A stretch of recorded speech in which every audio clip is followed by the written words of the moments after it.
Yes, okay. I will do it in English so you know what I'm saying. So we are actually doing fundraising for Israel, and as part of our program, we arrange in Israel in the springtime. We arrange an Israel evening where we bring sometimes our project, something more about Israel to Sweden, and to bring someone from Israel. And we're starved to have high-level people from Israel. We try to do the most of it, and we try to share with the embassy and with the Jewish community. So we're not working in a vacuum, we work together. And part of sharing is to have an opportunity to share with our honored guests and have a possibility to ask questions and have a discussion and hear what they have to say. So I'm very happy to have Farkash here, who was head of military intelligence during the Sharon period, which I understand, and still active in the intelligence community as an advisor to President Rivlin. So he will tell us about the trends and the macro, what's going on in the world. And Irit, who is our counterpart in Jerusalem, head of the European Knesset desk, or I don't know how you organize, but for us you are our contact. It's going to help us moderate this, and we're going to about 1 hour, something like that we have here. And I'll give the word to you. Thank you. Thank you.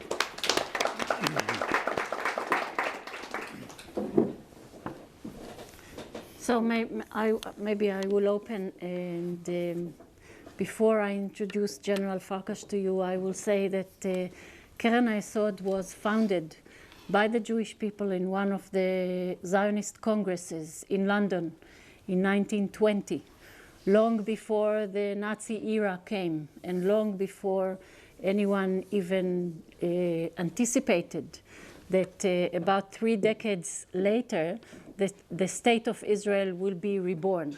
But at the time, everyone was dreaming about gathering the exiles and going back to our homeland. And the idea of the Zionists then was to fundraise for the rebirth of the state of Israel. So Keren HaYesod has been focused on fundraising for the state of Israel ever since. We are still very, very active in many Jewish communities around the world. We have a growing support from friends of Israel that are not necessarily part of the Jewish communities, but they are friends of Israel. They support Israel. They feel that they are part and parcel of the Jewish people and our faith.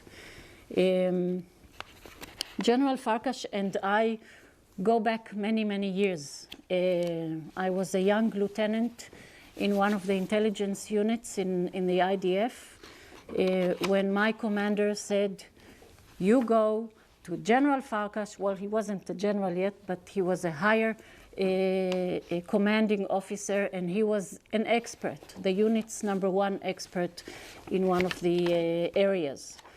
Ever since then, General Farkash went up the ladder, up the ranks in the Israeli intelligence system, all the way up to being the director of military intelligence, which is one of the not only the highest positions in the IDF in general, but is in charge of the intelligence assessment of the state of Israel, and working very closely with the prime ministers and the ministers of defense. And foreign affairs. And foreign affairs. With some of them. Right. Concentrating, and you're all very familiar with the state of Israel. I suppose many of you have been to Israel. You know the delicate, sensitive, complex situation of the state of Israel in its neighborhood. So it goes without saying that the assessment, the intelligence assessment that is given to those in the political levels who make the decisions in Israel is very, very critical. General Farkash, until today, is very well known in the public in Israel as being one of the most intelligent, most knowledgeable generals in Israel. And he is still called upon by the president of Israel and many high authorities in Israel to give them his analysis of the crazy neighborhoods that we live in. So it is a crazy neighborhood all around us. And in the intelligence field, when you are a very young officer at officers course, they teach you to take the map of whatever you are looking at and open up and analyze and dissect, to cut it across and along and understand the different layers that are that comprise that specific map or that specific place that you are looking at to maximize your view. So I will ask General Farkash, with your permission, to analyze for this forum the crazy neighborhood and the threats, as well as the hopes that the state of Israel is now facing. Please. Okay, we just came also with the ambassador visited in the parliament, and we met a few of the parliament members, and I told them that I am not familiar with the culture here in this country. So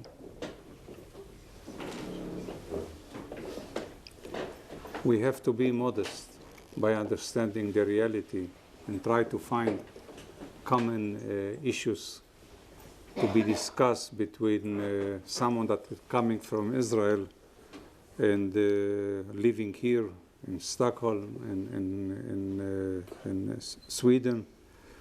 There is something that is common for us, I believe. It's love for Israel. It's being a part of the Jewish people. And this is, I believe, answering your question, is important to say that we need, first of all, proportion in life. What does it mean? Watching our history, the state of Israel is almost 70 years from the declaration of the independence in 1948. Something talking about our heritage, our history. Only 1,300 years from our history we lived in Israel. Only. And the last 2,000 years, and only a minority lived in the Holy Land. From the Second Temple, 2 times we were independent. It's during 10 years during the Maccabim rebellion, before Jesus, I believe 160 years approximately before Jesus, and between 132 and 135, for 3 years, Bar Kokhba rebellion. Israel was independent for 3 years. And this independence brought a terrible Holocaust, maybe, to the Jewish people. 40% were killed by the Romans. Rabbi Akiva, and the president of Israel, Aseret Arugei Malchut, who knows them. We are praying about the 10 kings, Jewish leaders that were killed during this rebellion. And that's it. 2,000 years we were in the diaspora. I'm sorry, it's easier for me to talk when I am staying. And during these 2,000 1,000 years, I believe the power of the Jewish people is coming because of the different cultures that we grew up. In Romania, you can hear my accent from Romania. Maybe it's a mixture of Hungarian and Romanian accent. From here, from Germany, from all the places in the world.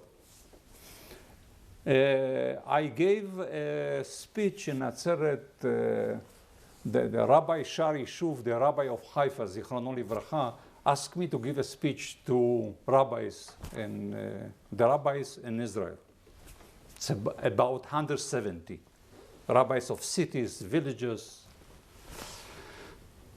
And I told them that I believe after 2,000 years from the era of Chachmei Yavne, the wise people of Yavne, maybe it's the most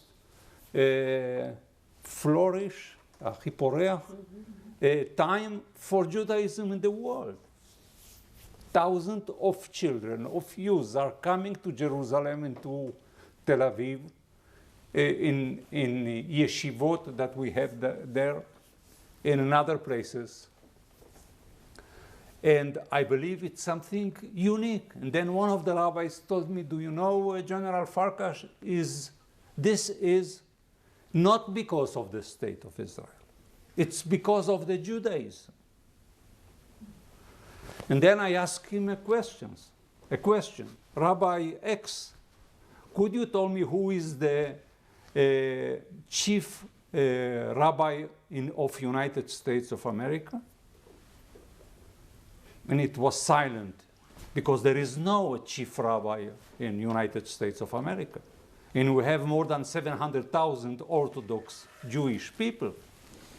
And 2 million someone reforms and others that can say we are proud to be Jewish.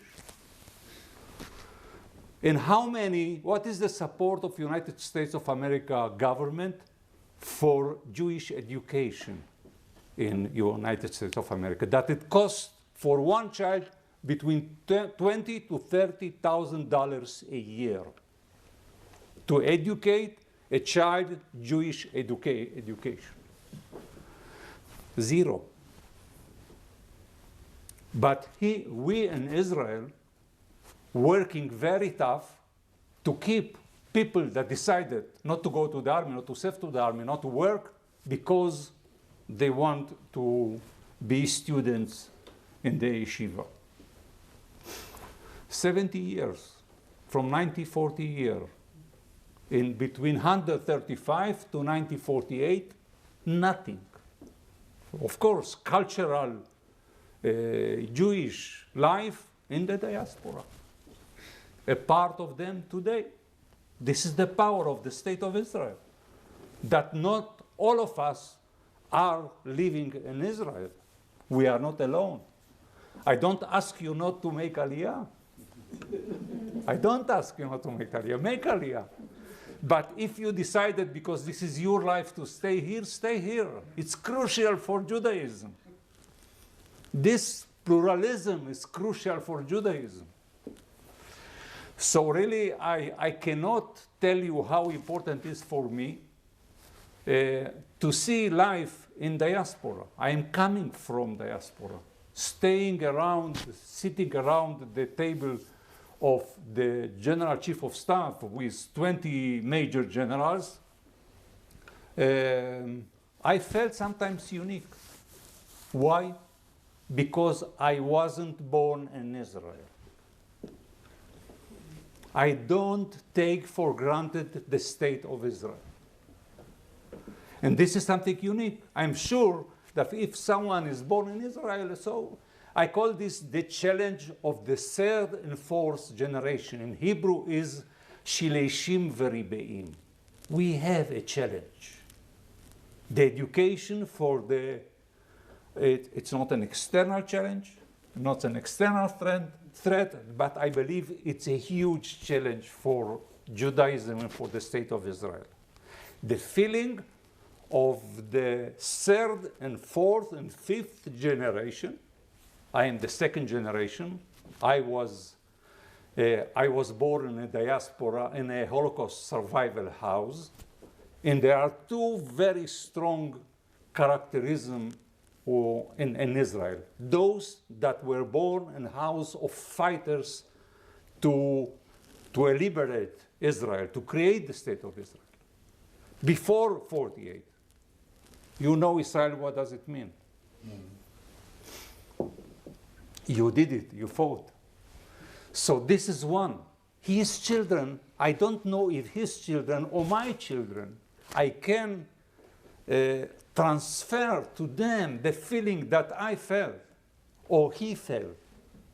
These are two giant feelings that it's crucial for us to give them, to transfer them to the new generations. To get this feeling that it's very easy to lose the state of Israel. Very easy in the complex reality. So because of that, I believe our natural way of getting our DNA is crucial for us for the eternity, for Netzach Israel. So because of that, I'm so excited to be with you here and to say how important it is to make hearts and brains closer and closer between Jews all over the world. To this challenge, and I know that a part of you have this feeling, you are living a part of your time in Israel, you are sharing with us, and I believe this giving is more important even than donations, being with us. It's not always money. It's important money, but not always. So really I believe it's an era of uncertainty. And it's especially, I mentioned yesterday, I believe I don't like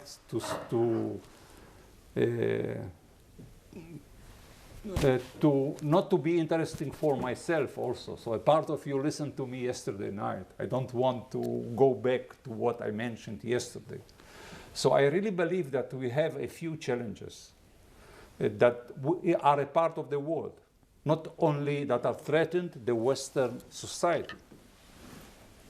I mentioned yesterday a few, but I want to point out maybe two very important. One, it's the urbanization, that we are a part of it. And number two is fighting terror. The urbanization, one of the reasons why this will challenge our life in cities is that the gap between rich people and poor people will be wider and wider. So crime will increase in cities. So we need to find a way how to manage and to live in cities. I call this convenient security, of course, but it's something that is very common to the next important vector, that it's how to live with terror. That talking about this years ago in Europe, it was very strange. What you are talking about.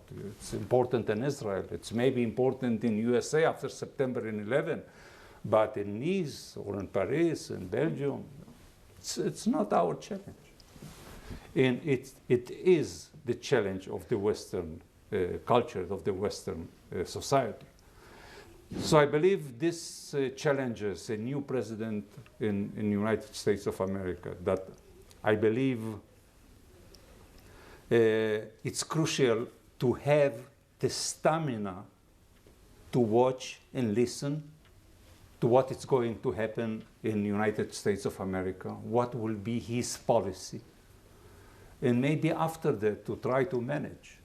If it's possible to wait. Sometimes we don't have the chance to wait. We have to move fast. But if there is a chance, we don't have to take decisions all the time. And to say, there is an expression in Arabic, shufuni ya nas. Look who I am. A general or the ambassador, etc. We like this in Israel. So we are the answer.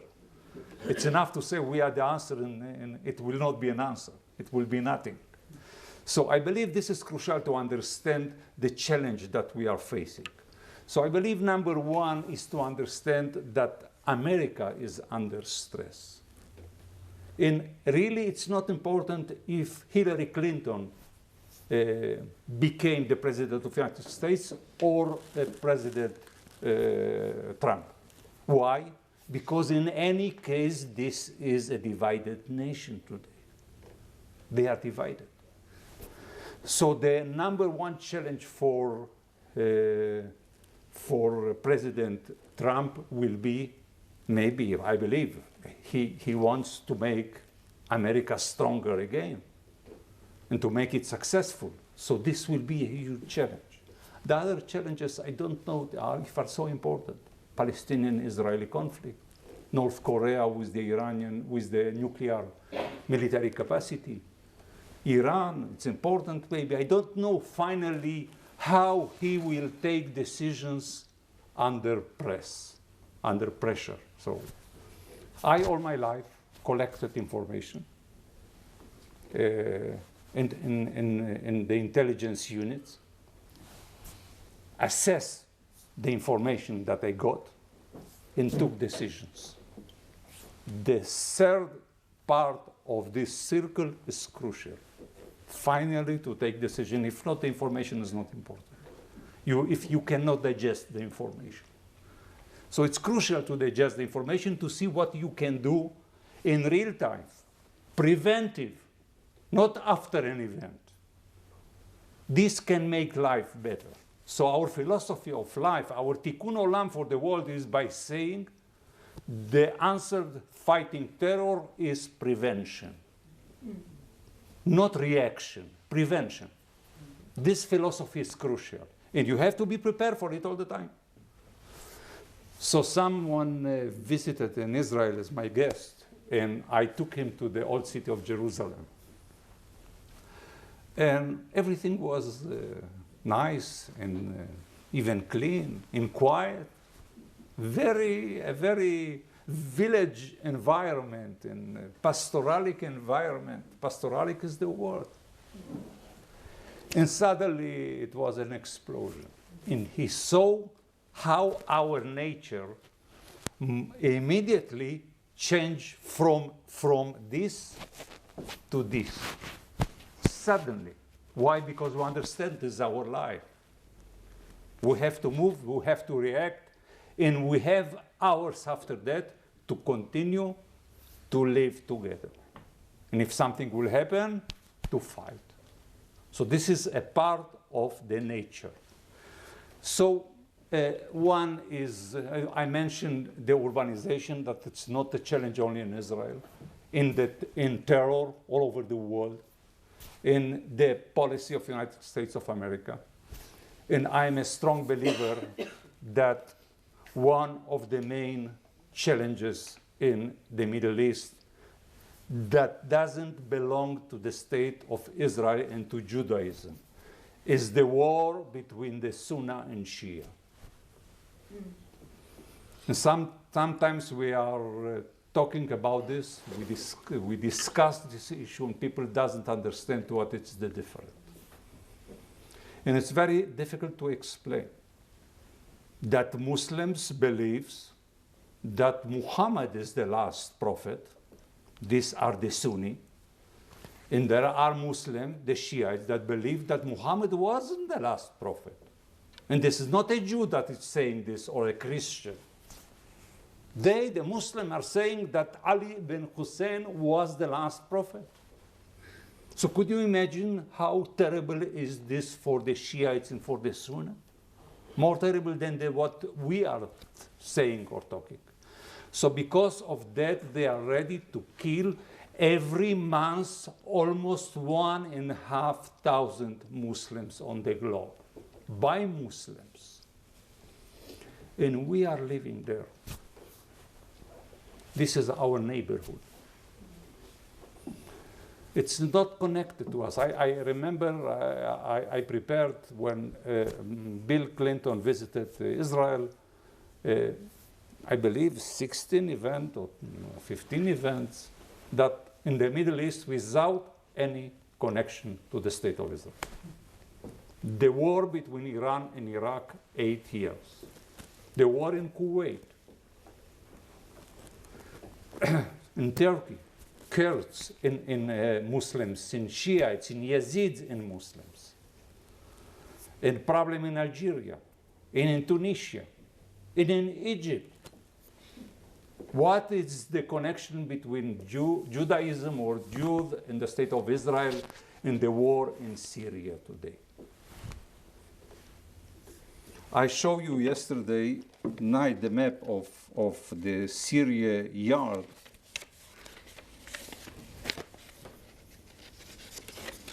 I didn't explain yesterday because it was very short, but you have here tens of tribes. The colors are the tribes in Syria. Who gives the order in Syria for the tribes? It's not Bashar Assad. It's not the Russian, not the Americans, and not any other. Are the leaders of the tribes. They will say, go and kill this or this, carry out the terrorism. And in this yard are involved the Russians. Why? Not because they hate ISIS. Really, they don't care about ISIS. What they care is their own interest in Syria, that are the ports of Latakia and Tartus.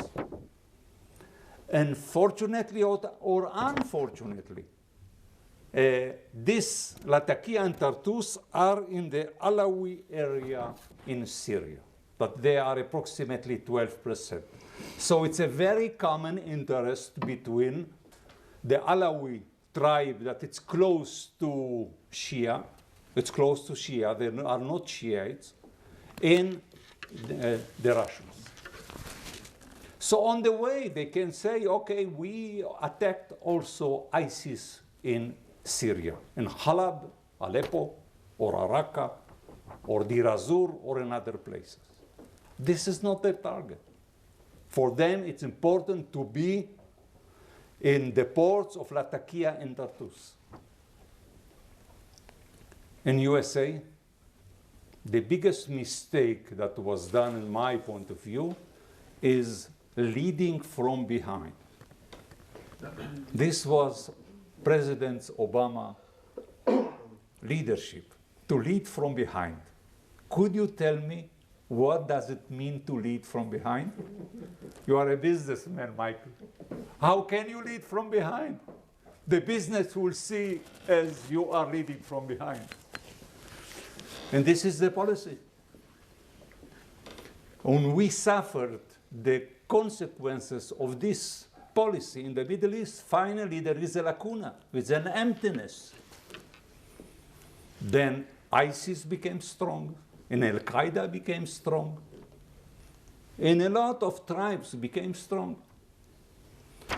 So this is amazing to understand what does it mean, and not to allow Hezbollah to build a second front in the northern Golan. But this happened now with, was formally said Israel attacked a site, Hezbollah site in Syria, because to prevent, this is also the philosophy of prevention, not to give an opportunity for Hezbollah to have in Lebanon unbalanced weapon.